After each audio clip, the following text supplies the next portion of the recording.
Hi, this is Garry from Next Actions. In the last video we talked about the importance of having someone to hold you accountable. We looked at some stats that show by having regular accountability reviews it gives you a 95% probability of completing a goal. We also briefly touched on some benefits that you can get from being held accountable. Do you currently have an accountability arrangement with someone? If you do, why not drop a quick yes into the comments below. The question then comes up, how does someone keep me accountable? Join me after the break where we'll dig into a tool that you can use to keep yourself or others accountable. You've made the decision to have someone keep you accountable. You may have already approached someone to become your accountability partner, but how are you going to get the most out of this arrangement? How do you know if you're making progress towards your goal? What you need are some ground rules. You need to define them and then document them so that you know how the accountability process is going to work. For this, I recommend using an accountability agreement. This is a document that you and your accountability partner produce before you start the arrangement. It outlines what you're aiming to do, how you're going to do it, and anything that is needed to enable the accountability agreement to work. Do you already have an accountability agreement with someone? If you do, then drop "Yes, I've got an accountability agreement" into the comments. So what is an accountability agreement? There's loads of templates available on the internet. Here I'm going to cover some of the main things that you need to include in the agreement. If you would like a copy of my template, then please drop me an email at garry@nextactions.com.au and I'll happily email you a copy for you to use. Before we look at the contents, the first thing to note, you must document your agreement. Don't just talk about it, write it down. Now this could be on paper or it could be via email or some kind of other electronic system. The key is to write down what you're agreeing to do. This will help prevent a lot of potential issues that may come up later on. I've come across a lot of people where they didn't write down what was agreed and then later on the accountability, well, it didn't go as planned and it became a game of you said, no I didn't, you said, and nothing gets done. By writing it down, what you're doing is you're giving everybody clarity about what has been agreed. So let's jump in to what you need in your accountability agreement. Outcome. In this section, you're documenting what you want. This is where it's important that you're clear with your outcomes. Try and write your outcomes so that they give you ownership. Don't just write complete a widget. Instead, write I will have completed a widget. Also, when writing down your outcome, try and imagine what the end result will look like. But also, what's it going to feel like? How will it make you feel to have done it, to have completed it? Visualization is a powerful technique as it can provide clarity as to what you're trying to do. If the agreement is to help you complete a report for the first time, you may write the outcome something like, I will have written a report on the production of widgets. This report will be free from grammar and spelling mistakes. It will clearly identify the options available for widgets and provide a recommended action to take.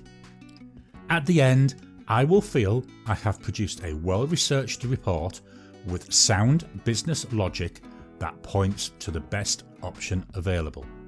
Yes, this seems like a lot to put in the outcome, but you are setting expectations. You're defining what you want from it, and that is often more than just the product. The product in this case is the report, but the accountability also allows for personal growth, which is where the feelings come in. Person accountable and accountability partner. This is you and the other person in the agreement. It's as simple as that. You document your names, you write them down. It keeps the agreement clear. It's really basic, but it does call out ownership by both the person being held accountable and the accountability partner. Completion date. This is one area that I often see is missing. Accountability agreements are often left open-ended. They can run forever. Don't be the person doing this. It's important that there's an end date to the accountability agreement, and to me that should be no longer than 3 months. If you don't have a completion date, well, they'll just keep running on and on and on. You'll deliver nothing. You'll never get the feeling that you've finished something. It also helps to put a time limit for both you and the person holding you accountable. A lot of people are often hesitant to become an accountability partner because they see it as yet another demand for their time each week. And quite often, we've got enough demands on our time already. But by putting a set period on the agreement, it limits the length of time that you're asking someone to commit to. And this, in turn, well, it makes it easier for them to say yes. They know how long it's going to run, so they feel less concerned about making the commitment. They don't think it's going to become a time sink for them. And at the end of it, well, there's nothing stopping you from entering into another accountability agreement with that same person. But again, you limit the time. Review period. This ties in with the completion date. You don't want the agreement to be a massive drain on time for both you and the accountability partner. But you also want to know that you're going to get the time that you need each week to make the agreement work. Use the review period to spell this out. You may put something like, we'll meet for 30 minutes every Wednesday morning.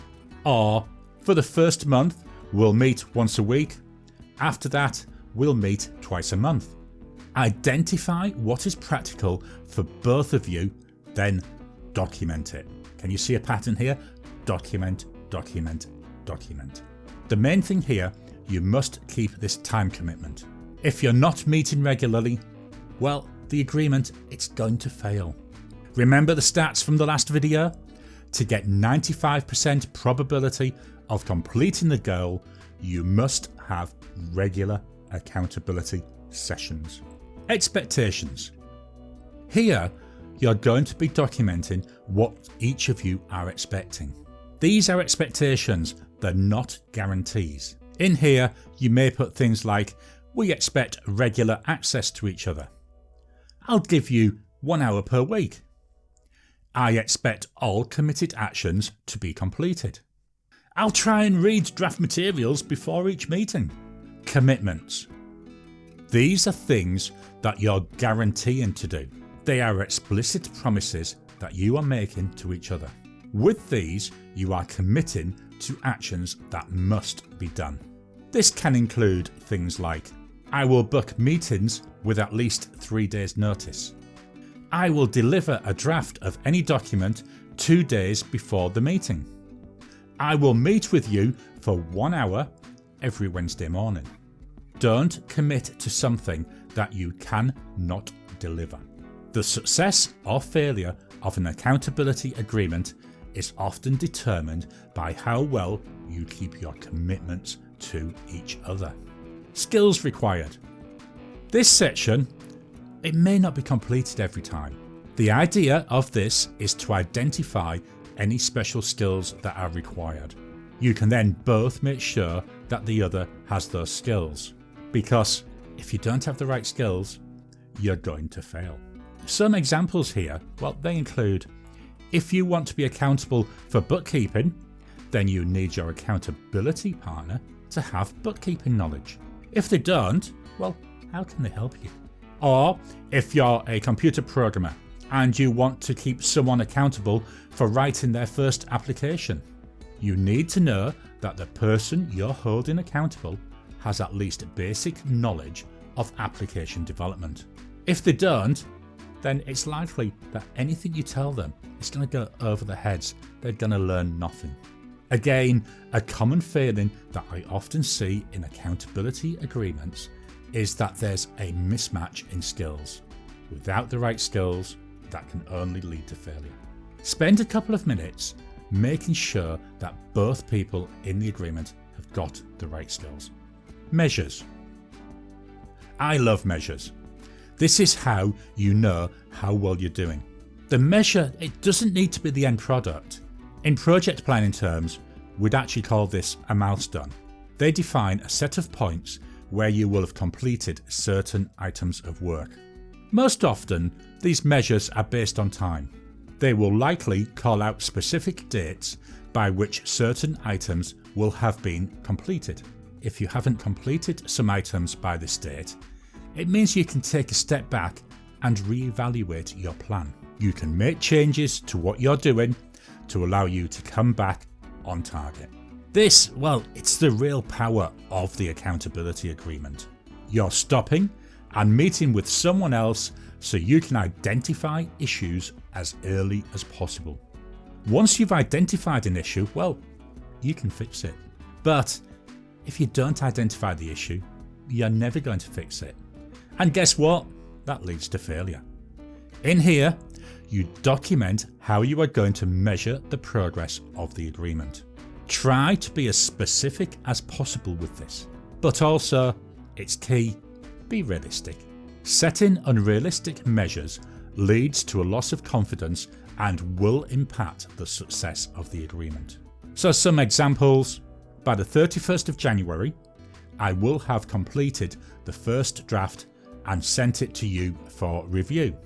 By the 7th of February, you will have reviewed my draft and sent it back to me with your comments. Rewards and consequences. I love the use of rewards and consequences. These should always be positive consequences. It may be necessary that you have to have the occasional use of a negative consequence, but that should be kept to the bare minimum. Negative consequences are often seen as a punishment. The use of them, well, you end up demoralising people. And it may also be viewed as a form of workplace bullying. Use positive consequences or rewards as a way of motivating each other for success. Some suggestions for positive consequences include calling out progress in team meetings, additional time off for completing certain pieces of work or hitting certain milestones ahead of schedule, bonuses or small gifts. Never underestimate the power of positive consequences or rewards, but also make sure that you target the rewards at the person. Different people will react in different ways to rewards, and what works for one person, well, it certainly won't work for everyone. Other items. This is another section that's often left empty. In here, you call out anything specific to the agreement that's not being addressed anywhere else. You may include things like, if we can't meet in person, then we'll use X video conference service. Just make sure that you're focusing here on items that will be of help to the agreement. We're interested in success. Have any of these items sparked the need in you for an accountability agreement?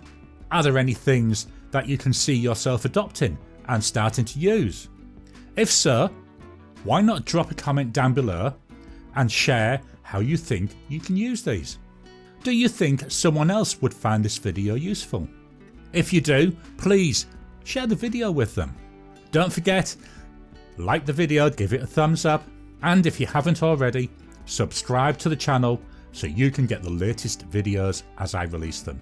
To summarise, if you're entering an accountability agreement with someone, it's important to include the following items: the outcome, the person accountable, the accountability partner, a completion date, a review period, expectations, commitments, skills required, measures, rewards or consequences, and other items. And most of all, make sure you document it and that you both agree to what is being undertaken. If you don't have anyone to hold you accountable, then please get in touch with me. One of my services is to be an accountability partner. Working together, you can get the results you deserve. please reach out to me on 0415 591 672. I'm based in Australia, so please, if dialing from another country, use the international dialing code +61. You can also email me on gary@nextactions.com.au or visit nextactions.com.au, where you'll find a link to book a free, short introductory call. Do you have any topics that you'd like me to cover? If you do, please drop a comment down below and I'll add it to the list of upcoming videos. Don't forget to like the video and to subscribe to my channel so you get new videos as they come out. I'll talk to you again soon.